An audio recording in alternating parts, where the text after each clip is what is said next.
Good morning, students. In the last video, we have stopped till MPC, MPS, etc. Today, we are going to start about the Keynesian theory of investment. Actually, what is that Keynesian theory of investment? It is related to your MPC, MPS, etc. Whenever we are talking about consumption, why we need to, first of all, I would like to tell you why we need to study about the theory of investment. As I already told you, aggregate demand, aggregate supply, right? So in aggregate supply, we are supposed to study about the consumption and saving. Whereas in aggregate demand, we are studying about the consumption and investment, right? So we need to study about the investment. Otherwise, you will not be able to understand that what is aggregate demand or what is aggregate supply. So first, before studying Keynesian theory of investment, first of all, I would like to tell you about the consumption, right? What are this actually Keynesian theory of consumption? I've already given you detailed all these things, but still, once again, just to revise so that you can understand easily the theory of investment. Keynes mentioned several subjective and objective factors which determine consumption. According to Keynes, of all the factors, it is the current level of income that determines consumption of an individual. Keynes laid stress on absolute size of current income as a determination of conduction. Right? Theory given by Keynesian on consumption expenditure is known as psychological law of consumption. First of all, you have to remember that this is a psychological law of consumption. Another thing, what he said, he was giving stress on absolute size of current income, right? Current income. That means whatever your current income is, on the basis of that current income only, you are going to spend. For example, if you remember, I told you that in the aggregate demand, the consumption cannot, sorry, not even aggregate demand. I mean to say in any of the nation, the consumption cannot be zero, right? Why? Because basic consumption will be there whether income is there or not. Even though, like, just to survive, just to live a livelihood, we need some basic consumption, even though income is there or not. Either we'll take it out from our savings or we'll do something else, but we need consumption. So that's what actually it depends on the current income, that how much consumption you are doing. Suppose if there is no income, obviously basic consumption only will do. Suppose if the income is increasing, we can increase our consumption. But at one level, obviously we'll start, I'm going to say like saving. But overall, if you see, whenever the income will increase, the consumption increases. That's what Keynes told in his theory. Right. Now, what is this? MPC is less than 1 greater than 0. What is this actually? According to the income increases, consumption increases, but not as much as income in income. Income increases. Like we cannot say that whatever income is increasing, everything is consumed.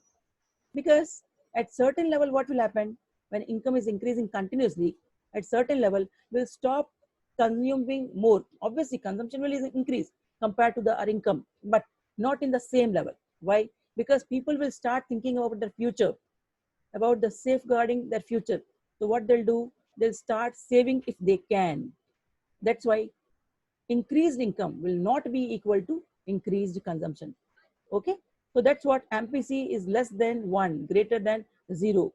In other words, we can say like that, the MPC is less than 1. Imagine our income, present income is 1.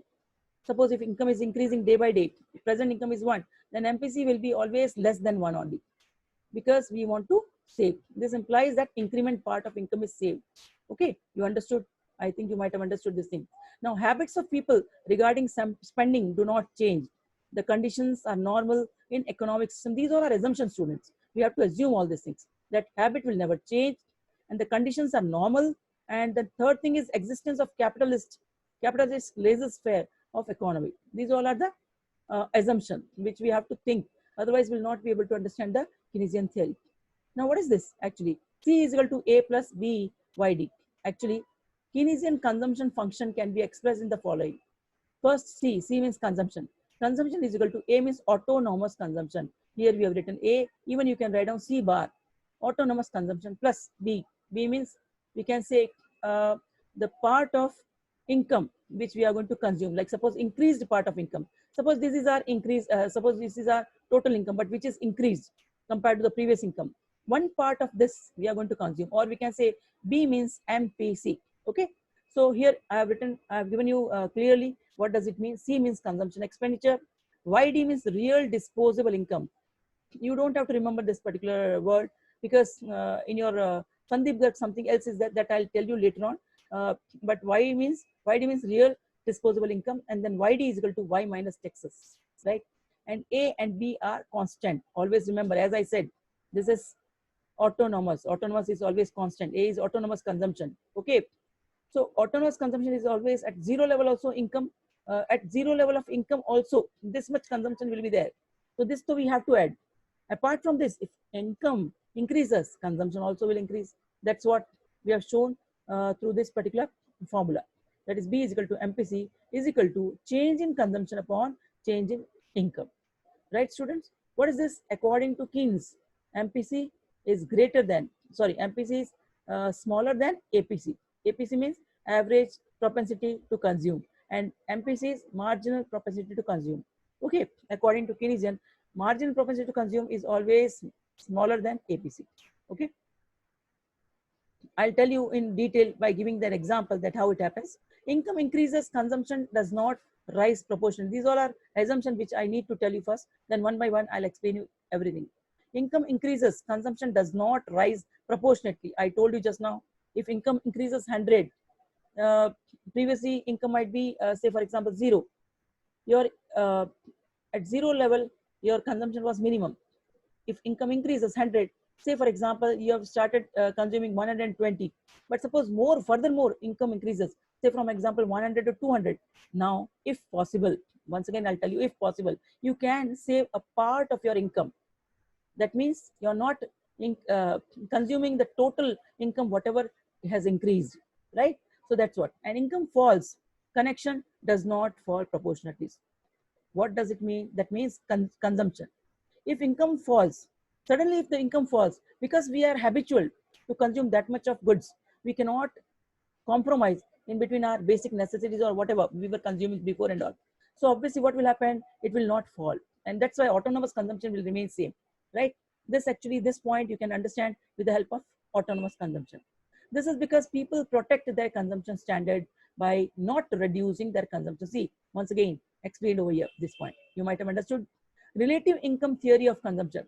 It has been given by American economists. Now see, students, I'm going to exclude it because it's not so important for you. According to your syllabus, this particular part has been omitted. So I'm just going to skip it, right? Now next, I'll give you an example. If income of all individual in a society increasing, percentage, okay, increasing in the percentage, what happens? Their relative income would remain the same, right? If income of all individual in a society increases, percentage, then their relative income would remain same. Why? You can understand. कैसे होता है? If income of all individual in a society increasing percentage, then their relative income would remain the same, because all the individuals' income increases. Say for example, previously, if we'll add on the total income of all the individual might be 1,000, right? Per person, say I'm giving example, say for example, there might be 10 people, those who might be earning say 100 rupees. So total income is 1,000. Now if I say everyone income increase by 20 rupees, what will happen? 1,200, right? But the level, that is the relative income, is same only. Previously they were earning 100, now they are earning 120. So relative, like what is the relation between everyone? The percentage. Is everything changed in the same percentage, right or wrong? You might have understood, right? So though their absolute income would have increased, that's what, that is from 100 it became 120, but relative income is, like if we compare with each other's income, it has increased in the same percentage. That's why relative income will remain same. Okay, in other words, APC will remain same. Yes, now here this one I'm going to explain you. Like relative income can be calculated with the help of APC, that is total income divided by 10 people. Once again you will get the same percentage whatever you were getting previously, right? If I'm taking the example of 1,000 rupees earned by 10 people, or if I'll take the example of 1,200 rupees earned by 10 people, the percentage, I mean to say the average propensity to consume will same, right? Though his absolute income has increased. Once again they want to tell the same thing. Here you can see in the figure, see previously this is the consumption, I would say like just a minute. Previously, this is the consumption line. Now, if income increases, everyone's income increases, the consumption curve will shift upward. Why? Because proportionately it has changed. It is not like one person income has changed. Everyone's income changed. So obviously the curve will shift to the upward direction, right? This you don't have to study. Now we'll go for the next topic. I'll tell you in the next one what is that. Sorry. Now, what is this demonstrative effect? That this topic also you don't have, so I'm excluding this one. Now, meaning of investment in the shorter form, you have to understand, like in the small way, and I'm just like a brief way, you have to understand what is actually meaning of investment. Investment means purchasing of different kind of shares, stocks, and investing capital. I told you before itself that investment is like capital, or we can say machineries, or we can say shares, or actually what is investment? Whatever you are keeping the capital, keeping the fund for the longer, like for the long period, right? Or we can say assets. So these all are investment. Okay. Here it's written clearly, financial investment can be in the form of financial investment. It can be in the form of real investment. Real investment, you can understand, is just like assets and all. That is real investment. Financial investment must, suppose you have invested some money, right? In the bank, you might have kept some deposits. That is called financial investment. So that's what, right? And real investment is like written over here, right? The next thing is, we'll talk about, sorry,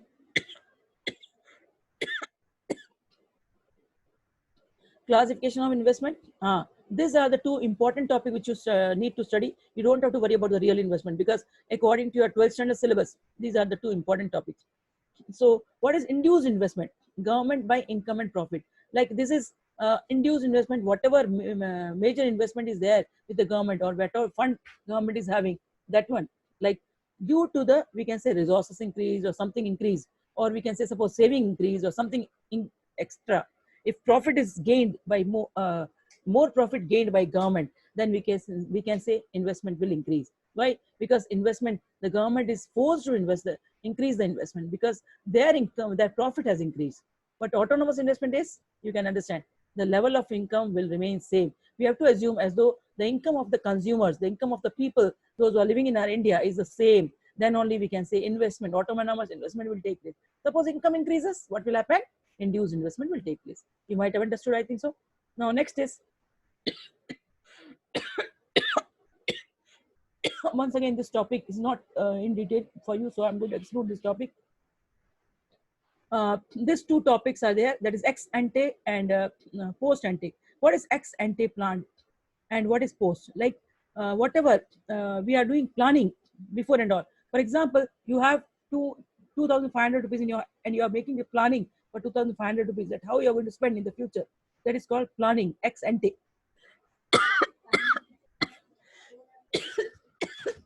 Sorry.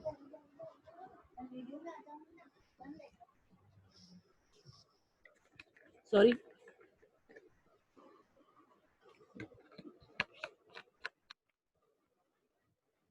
So actually what happened, ex ante, ex planned, like planned investment is what we can say, whatever planning we have made, right? How you're going to spend your income. You're making a budget. That is called in the government, like for the government also, for the nation also, for the economy also, the government has to make planning with the whatever fund they are having, whatever investment they are having, that how they are going to use the investment, where they are going to use the investment.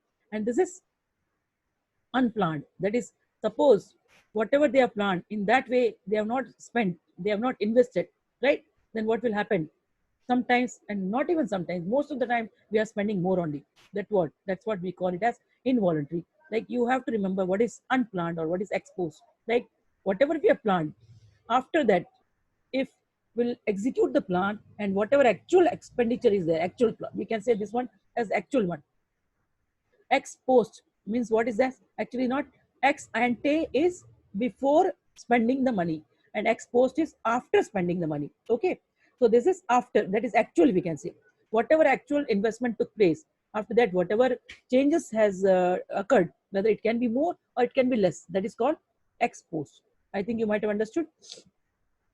This is propensity to invest. That is, you can understand what is propensity to invest. You don't have this topic, student, so I'm going to exclude you. Sorry, I'm going to exclude this particular topic. yes, determination of induced investment. Why determination? Sorry, why we have to determine that? Why induced investment will take place? Okay, this is I've already explained you in the previous slides. I mean, it's like in the last video. That is more. What is marginal efficiency of capital and what is rate of interest? If you remember, right? So on the basis of that only, we have to determine whether what will be the induced investment. I'm not going to explain you in detail because I've already explained you this topic. No. Any doubt means you can just put your doubts in the this one doubt session. And further thing is marginal efficiency of capital. Once again, if you want, you can just see over here. Already explained in the previous slide. Rate of interest also I've explained you in detail, right? Factors of investment function. We don't have this particular topic, and I don't want to teach extra things. Investment in public sector. This also you don't have. Measures to stimulate private investment, etc.